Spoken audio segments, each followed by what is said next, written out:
Wat is het Surinaams Bijbelgenootschap, of in de volksmond meer bekend als het SBG?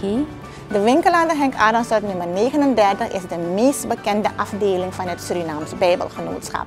Het woord van God, werkelijk in de taal van het hart. Word vandaag nog donateur en help ons dit werk voor te zetten.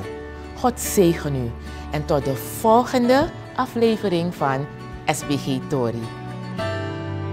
Dit is SBG Tori. Wie is een vluchteling? Een vluchteling is iemand die in zijn thuisland gegronde vrees heeft voor vervolging op grond van ras, nationaliteit, godsdienst, politieke overtuiging of het behoren tot een bepaalde etnische of sociale groep.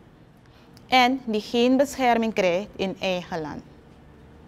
Deze definitie is bepaald in het Vluchtelingenverdrag van de Verenigde Naties.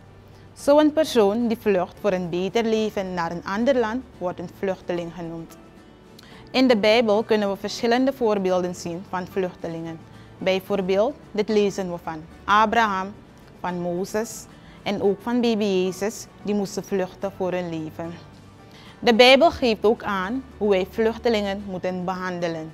Zo staat er in Leviticus 19, vers 33 en 34. En wanneer een vreemdeling bij u in uw land vertoeft, zult gij hem niet onderdrukken. Als een onder u geboren Israëliet, zal u de vreemdeling gelden die bij u vertoeft. Gij zult hem liefhebben als uzelf, want gij zijt vreemdeling geweest in het land Egypte. Ik ben de Heere, uw God. Om de vluchtelingen in Suriname, die veelal in erbarmelijke omstandigheden leven, te bereiken, heeft het SBG het Vluchtelingenproject opgezet.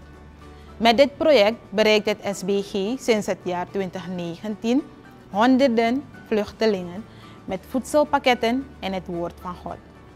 Wil jij meer weten over ons vluchtelingenproject of wil jij weten hoe jij het SBG kan ondersteunen?